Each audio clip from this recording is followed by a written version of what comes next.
Hey there, macro folks. This is Mr. Hooker, and this is video 2 of economic growth. Let's get into the action here. So, for productivity growth, our average rate of growth 73 to 95 was 1.5% a year. For 95 to 2010, it was 2.8% a year. 2010 to 21, it was 1.2% a year. So this affects your real output, your real income. And remember, real income is stuff, not money, and your real wages, what purchasing power kind of stuff. So you can pay higher wages without lowering profit as long as productivity goes up and real rate of growth goes up. So that is what that means. And remember, firms care about maximizing profit and all that. So as long as those go up, you can pay higher wages without sacrificing profit. And somebody needs to get that message out nowadays. All right. So there you go. 1.5% average productivity growth, then 2.8%, 93 to 2010. And now we're at 1.2% average productivity growth, 2010 to 21. All right. Why that rise in average productivity growth between 95 and 2010? Microchip and information technology was just booming. I mean, flat booming. And so startup firms, all these and a lot of them were tech startups, let's just be honest. So that was the time that Facebook started, that Twitter started, all of those things started. And the growth in that, Apple started, Amazon started, all of those things started. And so basically, all these things that are just billion-dollar firms now, and the thing that created all these tech billionaires started in that period, 95 to 2010. And so they were the sources of increasing returns. And they were basically all those increasing returns. So more specialized inputs, they spread out the development cost. You had simultaneous consumption. So you could be on Facebook and Twitter. You could also, you could use eBay, you could use Amazon, you could use all of these different things. And so we had what we call network effects, right?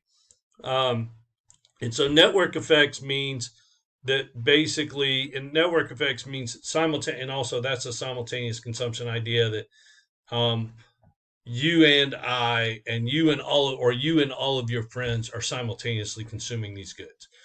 So think about social media.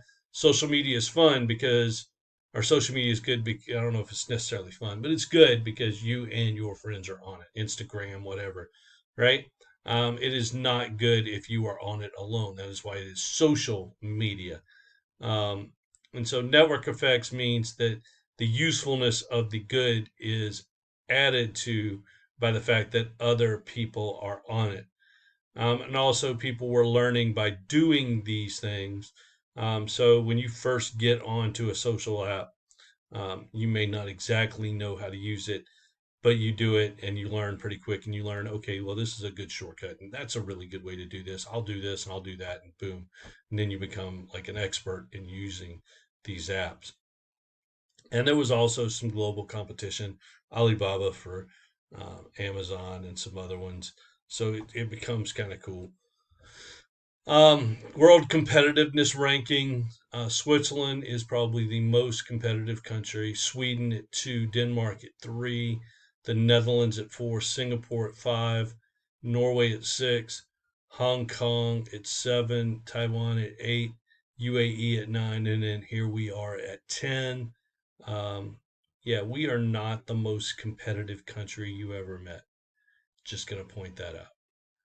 Um, so we have a few things. And understand, no, they pay higher wages in Switzerland, Sweden, Denmark, and the Netherlands. Probably not in Singapore, but Norway as well. So all those Scandinavian countries and Switzerland pay higher wages, but are still more competitive than us. So there's some things to that. We won't get into that right now, though. So productivity slowdowns, some things that'll hurt your productivity, high debt levels. Um, if you have high debt as a company or a country, it will mess you up. So that happened to Italy and Greece recently. If you're over capacity, so you want to, and we talk about this in other chapters, but you want a capacity. It's somewhere around 85 to 90%. You do not want to be 95 to 100% capacity, somewhere between 85 and 90%, such that a large order comes in, you can take it and you can do a quick run and say, hey, you can ramp up capacity, do a quick run, and have that done pretty quickly. Free internet apps messes with us a little bit. And so that was something we talked about in a previous, I think it was the last chapter or so, um, in one of the last words. Like, how do we deal with that as far as value for value for GDP and such? How do we do that? I mean, these things are free to us, but they do provide value. So how do we do that? And then recently, we've had a slowdown in technological progress. So, what do we do about that as well? Um, Technological progress was great, 95 to 2010, 2011 to 2021, not so much. Where did it go? Why did it slow down? How do we get that back? Or will it just not come back? That's the question. I'll leave that to y'all. Is growth desirable and sustainable? Yeah, it's desirable. And the question really is it just sustainable? The anti-growth view, environmental and resource issues.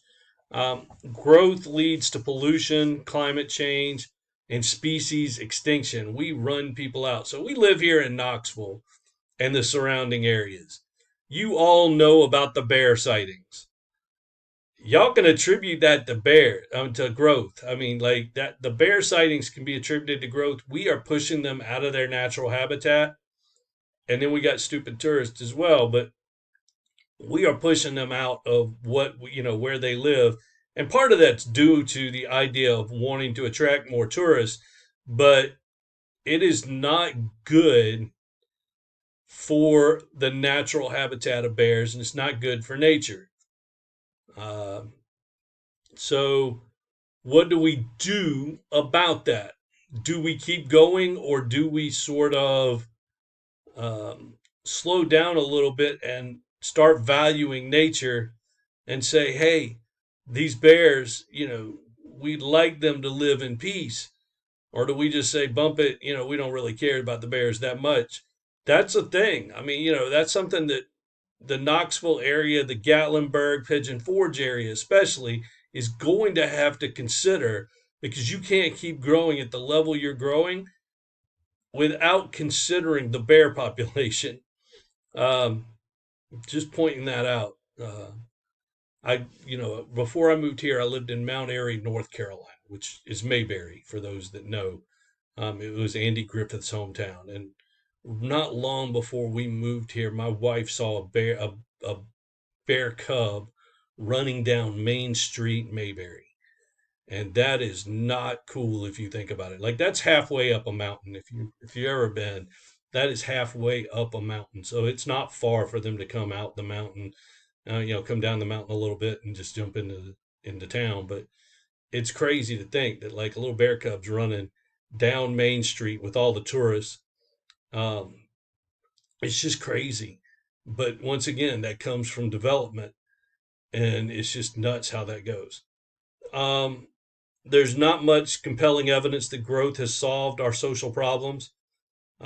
We probably have more social problems because of growth. I mean, we've got a lot of mental health issues, and some of that's just because of growth. We keep pushing people further than we really need to push them, and now they've got a lot of mental health issues. Growth does not give us the good life. Like I say, you got more stress, you got more mental health issues because we've got growth. And high rates of growth are not sustainable. This goes back to the thing I was telling you about the Chinese in video number one. It's just not sustainable. You can't grow at high rates forever. You will lose some of those high rates of growth at some point. In defense of economic growth, growth is the path to greater material abundance, but stuff only gets you so far. Matter of fact, stuff will lose you a lot of other things. So stuff is not really the end all be all. Let's just point this out. It does result in higher standards of living. It does increase leisure time eventually, although we are at a point where folks are not getting that extra leisure time right now. It's just really kind of weird how that's playing out, and that needs to move. And it allows for the expansion and application of human knowledge. Last word, 60% of American women work right now. Women make up almost half the U.S. workforce.